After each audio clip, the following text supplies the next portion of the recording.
नहीं कहता। अगर कोई निडर होकर बोलता है, आंख में आंख डालकर बोलता है, तो वो है देश के नेता राहुल गांधी, जिसको कोई परवाह नहीं है, कोई गला शिकवा नहीं होता है कि हमारे बोलने से किसको नुकसान होगा, किसको फ़ायदा होगा, हमारी पार्टी का क्या होगा। वो सिर्फ़ और सिर्फ अगर वो सोचते हैं तो वो देश के बारे में सोचते हैं, जैसा कि आपने देखा होगा शेयर मार्केट के बारे में भी बोला था। की सरकार है वहाँ पे और नीतीश कुमार को फिर से मुख्यमंत्री बनाने की बात चली है।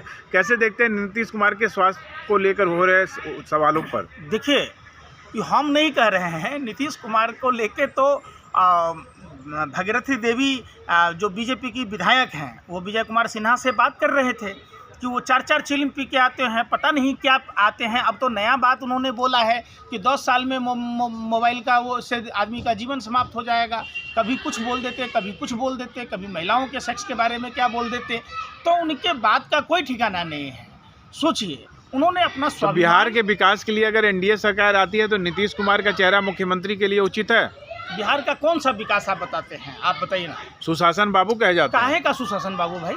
60,000 हत्याएं हुई हैं, 30,000 से ज़्यादा बलात्कार हुए हैं, जहां 1 लाख अपहरण हुए हैं, और तो और 3 लाख से ऊपर चोरी, डकैती, छिनतोरी जैसी घटनाएं हुई हैं। शराबबंदी तो कर दिया उन्होंने।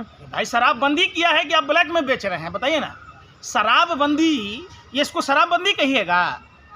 अभी आप देखे होइएगा नीतीश कुमार जी के दुलरुआ विधायक गोपाल मंडल कैसे घूम रहे थे राइफल लेके। कोई होली का पिचकारी थोड़ा ना था। आपने अभी बिहार में नहीं देखा? अगर सुशासन होता तो महिला के पैरों में कील ठोक दिया जाता क्या? स्नेहा कुशवाहा के बारे में कभी सम्राट चौधरी, उपेंद्र कुशवाहा, नीतीश कुमार जी ने कोई बात बोला क्या? जिस स्नेहा कुशवाहा के साथ बनारस में दरिंदगी हुई, पोस्टमार्टम तक नहीं हुआ, अंतिम दर्शन उनके परिवार के लोगों को भी नहीं करने दिया गया।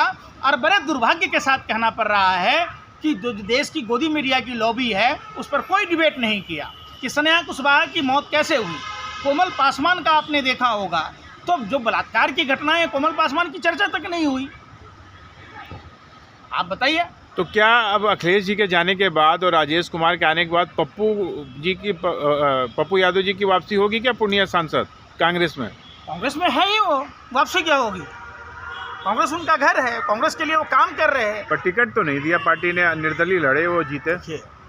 टिकट की बात कह रहे हैं, उस समय क्या ये था, और पार्टी में हैं, मजबूती के साथ पप्पू यादव जी हैं, बिहार के रॉबिन हुड कहे जाते हैं वो। तो निश्चित तौर पर पप्पू यादव पर कोई संदेह है, उनके सामाजिक सरोकारों पर, सामाजिक सोशल जो कार्य हैं उस पर आप सवाल नहीं उठा पाए। पंकज जी, लगातार आप काम करते हैं फील्ड में, आंदोलन से लेकर जनता की बात उठाने तक। आपको क्या लगता है कि बिहार का जो नेतृत्व है, वो जो नए जो चेहरे हैं, चाहे चिराग पासवान हो, चाहे पप्पू यादव हो, चाहे कन्हैया कुमार हो, चाहे आप देखिए तेजस्वी यादव हैं, साथ ही साथ अब प्रशांत किशोर भी हैं, पांचों में किसके हाथ में बिहार का बागडोर सबसे अच्छा रहेगा, विकास करेगा, प्रगति करेगा और आगे बढ़ेगा? देखिए, बिहार में इंडिया गठबंधन की सरकार बनेगी, जिसके नेता माननीय तेजस्वी यादव जी हैं, युवा चेहरा हैं। और इस बात को सम्राट चौधरी भी अपने पूरे लाऊ लश्कर के साथ बोला था कि तेजस्वी पर अगर कटाक्ष करोगे तो बिहार की जनता आपको मुंह के बल गिरा देगी। तो ये बीजेपी वाले भी मान चुके हैं। बिहार की जनता एकदम सब एकजुट होकर इस बार माननीय तेजस्वी यादव जी को बिहार का नया मुख्यमंत्री बनाने जा रहे हैं, फुल फ्लेज पावर देने जा रहे हैं, ताकि बिहार में विकास हो। जो प्रधानमंत्री ने बिहार के साथ छल किया है, धोखा किया है, लगातार 20 साल से सरकार है। प्रधानमंत्री जी कहते थे कि मोतिहारी का चीनी मिल चालू होगा तो हम चाय पियेंगे। मक्का अनुसंधान संस्थान में कर्नाटक चला गया। हाँ, वही मैं कह रहा हूँ। जो गिरिराज सिंह टेक्सटाइल मिनिस्टर हैं, लेकिन टेक्सटाइल पार्क नहीं दे पाए।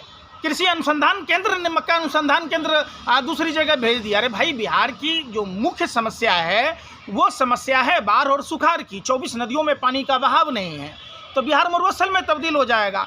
आज़ादी के पहले जिस बिहार में 40% चीनी उत्पादन होता था खंड भारत में, उस आज़ादी के बाद का बिहार आज कई चीनी मिलें बंद हैं।